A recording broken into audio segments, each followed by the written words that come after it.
జై శ్రీరామ్. భగవద్భక్తులందరికీ కూడా ఝాన్సీ ఆధ్యాత్మిక ముచ్చట్లకి స్వాగతం సుస్వాగతం. మనం యోగ వాసిష్ఠ రామాయణాన్ని చెప్పుకుంటున్నాం. అందులో అద్భుతమైనటువంటి చక్కటి ఆత్మతత్వ జ్ఞానాన్ని వశిష్ఠ మహర్షి రామచంద్రమూర్తికి చెబుతున్నారు.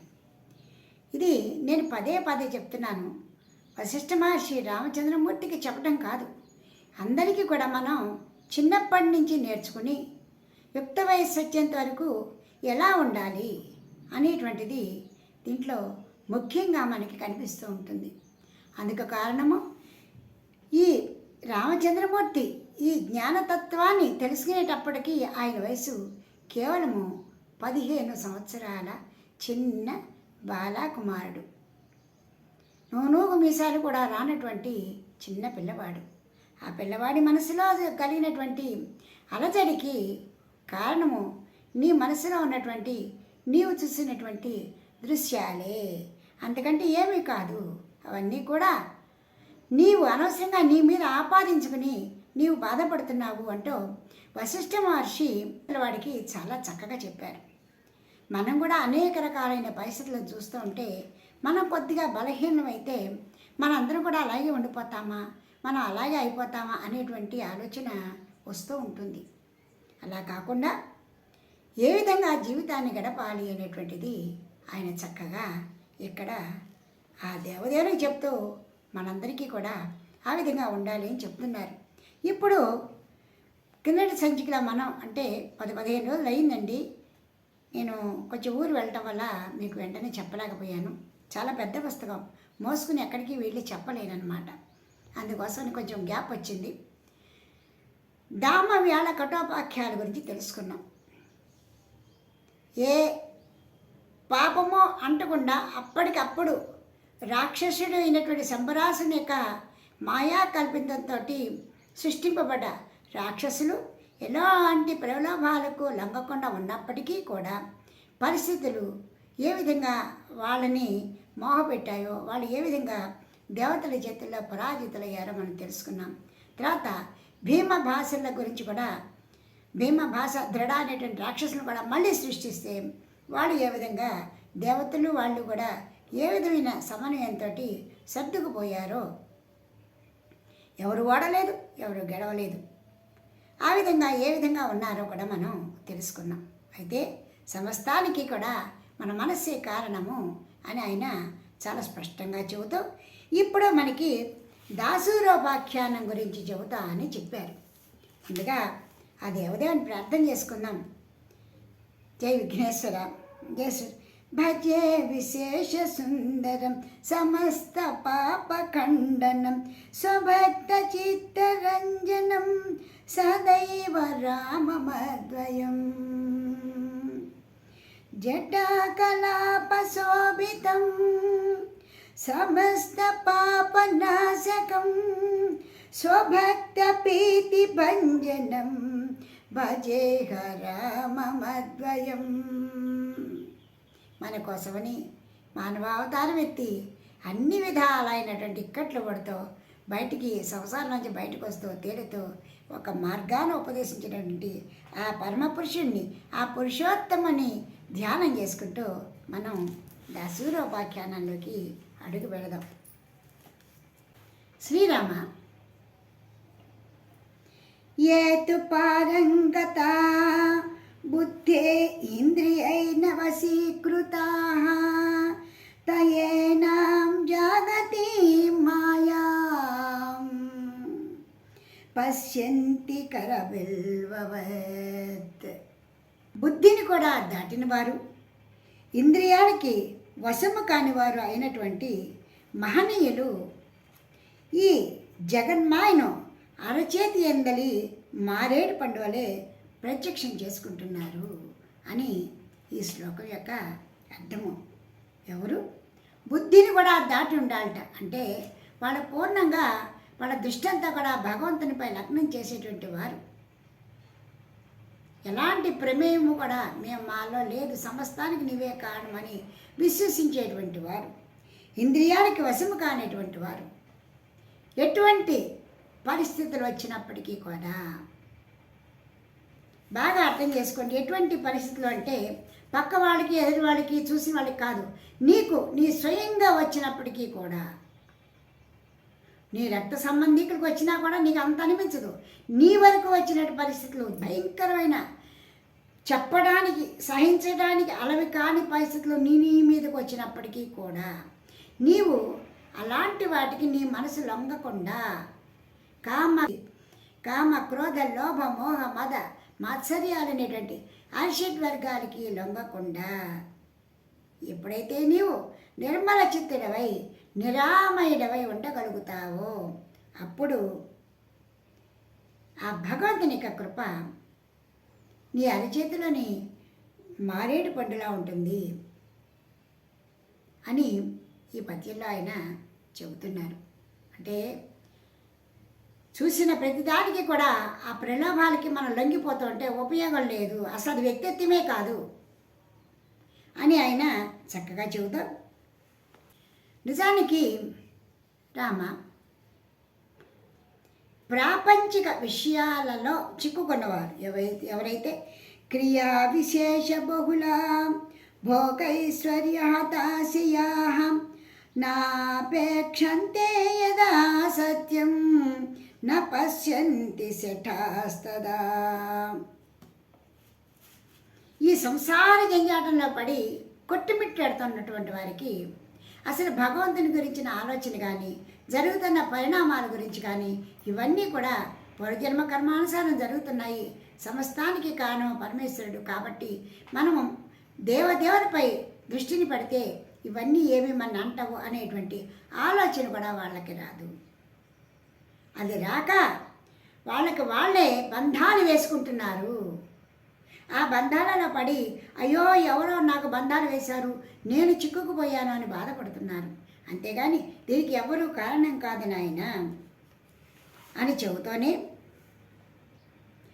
త్వమస్యజ్ఞవదజ్ఞస్య శరీరస్య సమీహితం మా సంపాదయ దుఃఖాయ భవాత్మైకపరాయణ.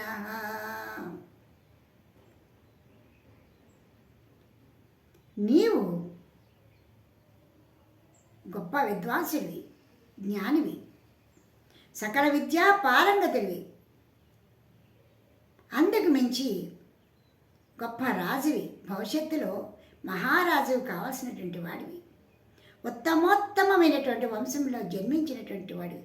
అట్టి నీవు అజ్ఞానిలా మాట్లాడుతున్నావు.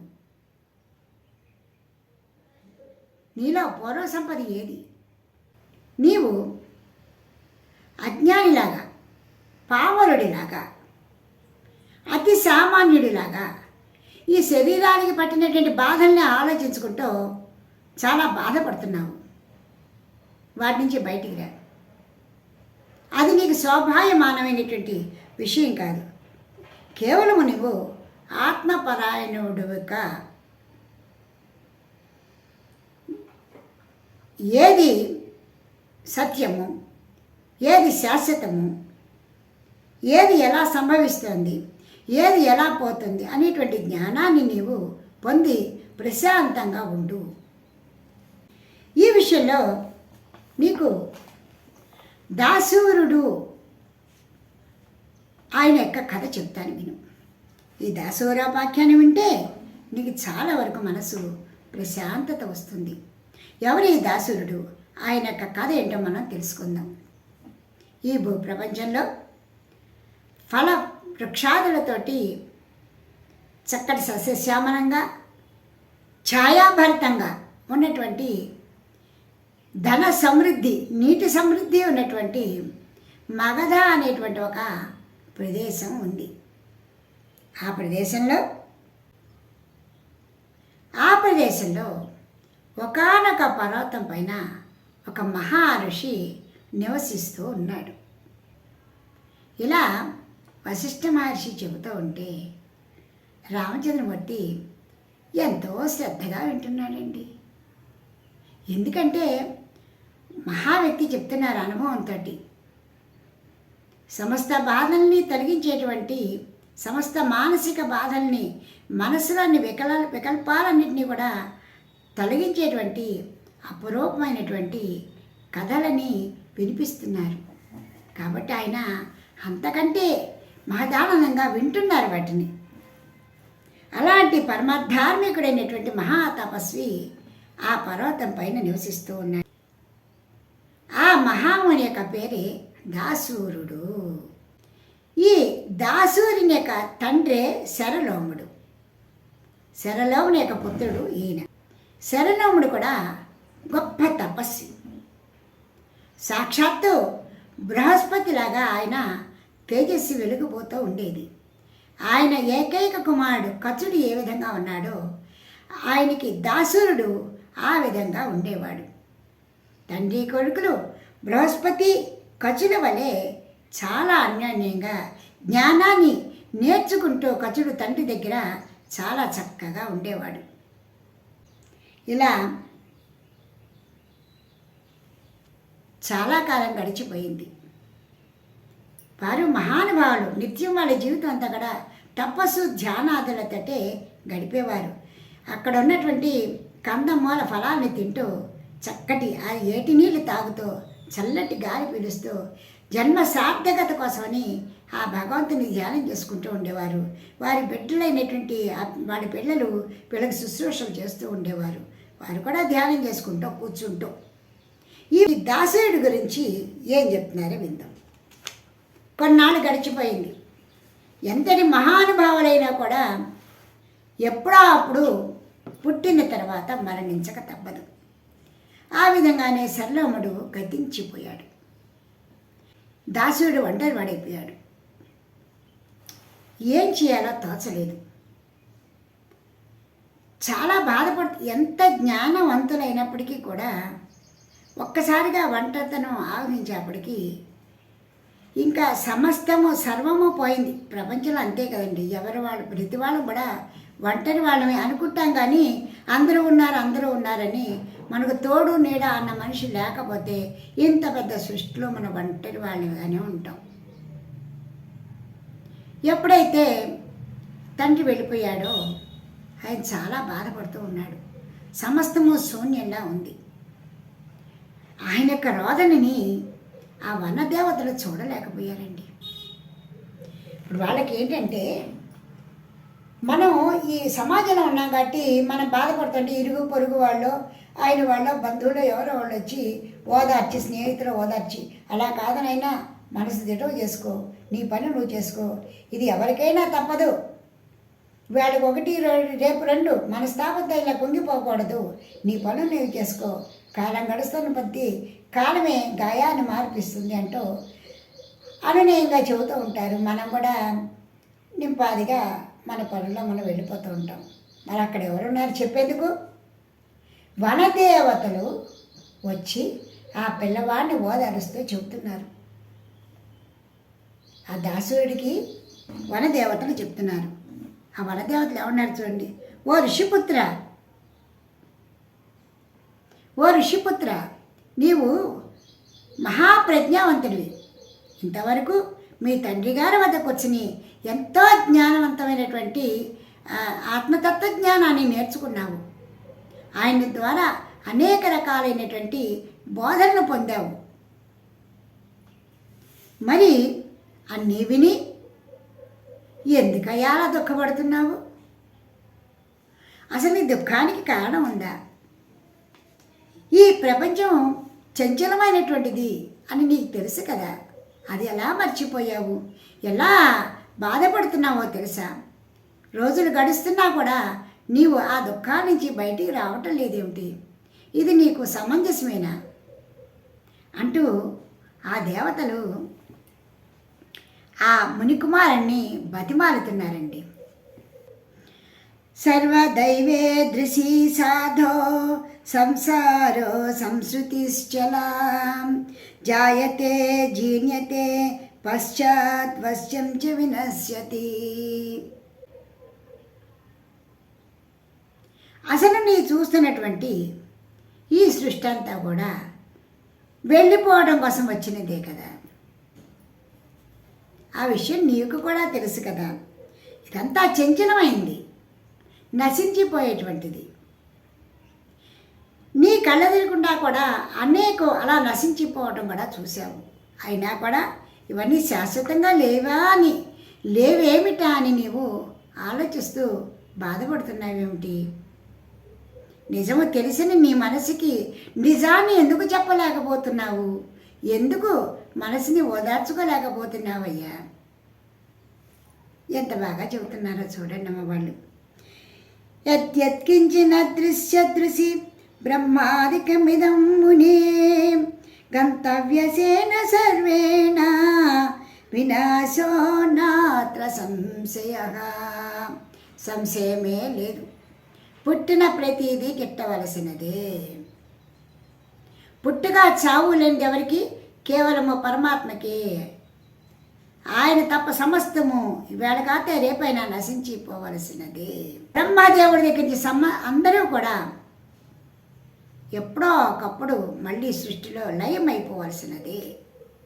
కాబట్టి నీవు ఈ విధంగా విచారించడం అనేటువంటిది అంత శోభాయమానంగా లేదయ్యా.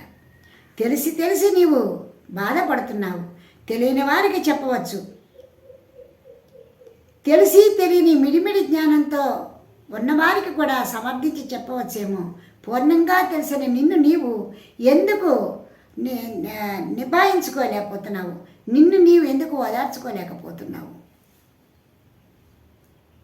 కాబట్టి నీ తండ్రి పోయాడు అని వ్యర్థంగా శోకిస్తూ నీ జ్ఞానాన్ని, నీ సమయాన్ని వృధా చేసుకోవద్దు అంటూ ఆ వనదేవతలు అశరీరవాణి పలికినటువంటి ఆ పలుకులన్నీ విన్నాడు.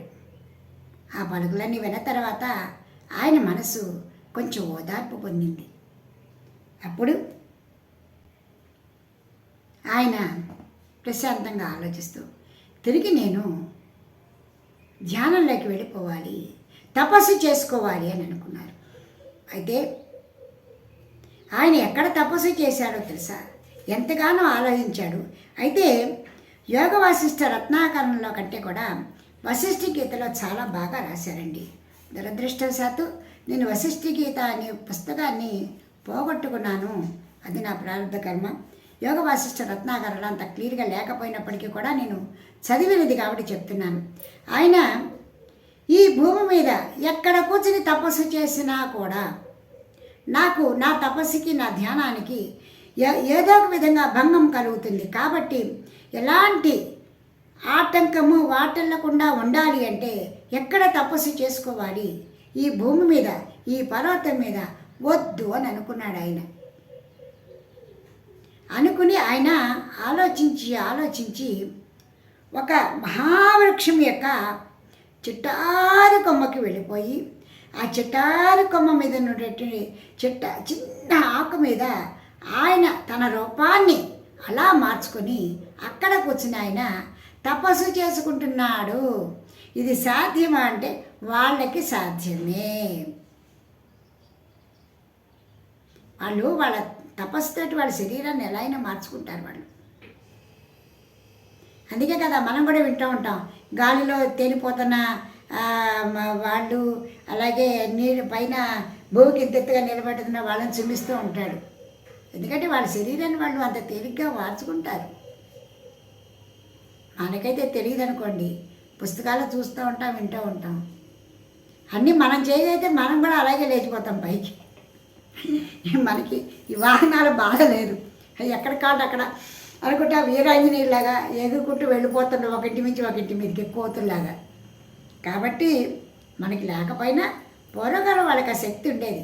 అన్ని శక్తులు మనకి పోయాయి. ఇప్పుడు అసలు మన శరీరం బరువైపోయి భూమికి అలా భూమి ఆకర్షణ శక్తి అనేది అలా నిలబడిపోయి ఉండిపోయింది మనకి. కాబట్టి ఆయన ఏం చేశాడంటే ఒక మహావృక్షంకి చిటారి కొమ్మకి వెళ్ళి ఆ చిటారి కొమ్మలో పైన గుబురుగా ఉన్నటువంటి ఆకుల మధ్యలో ఒక చిన్న చిగురుటాక మీద కూర్చుని తపస్సు చేసుకోవడానికి ఉపక్రమించాడు. అది ఇప్పుడు ఏంటంటే ఆయన ఎవరికి కనబడరు, ఎవరు ఆయనని ఇబ్బంది పెట్టరు. అని ఆయన అనుకున్నారు అంతే. అయితే ఆయన యొక్క తపస్సు ఎలా జరిగింది, అసలు దాసుని గురించి వశిష్ఠ మహర్షి ఏం చెప్పబోతున్నారు అనేది మనం వచ్చే సంచిలో తెలుసుకుందాం. జై శ్రీరామ్. జై శ్రీరామను పలుకు నినాదము, అనండి వినండి పదండి ముందుకు, తిరిగి వచ్చనే త్రేతాయుగము, అలంకరించుడి అయోధ్య ధామము. అదిగదిగదిగో అయోధ్య ధామము, అదిగదిగదిగో అయోధ్య ధామము, ఎగురుతున్నది హనుమ పతాకము. ఎంత ఆనందదాయకమండి. అలాంటి త్రేతాయుగంలోని దశరథ మహారాజు యొక్క ఆస్థానంలో కూర్చుని మళ్ళీ ఇంకా ఏం చెప్తున్నారో వశిష్ఠ మహర్షి విందాం. ఇప్పటికి స్వస్తి. మీకు ఈ వీడియో నచ్చితే లైక్ చేయండి, షేర్ చేయండి, సబ్స్క్రైబ్ చేయండి. దైవ ధ్యానంలోకి వెళ్ళండి.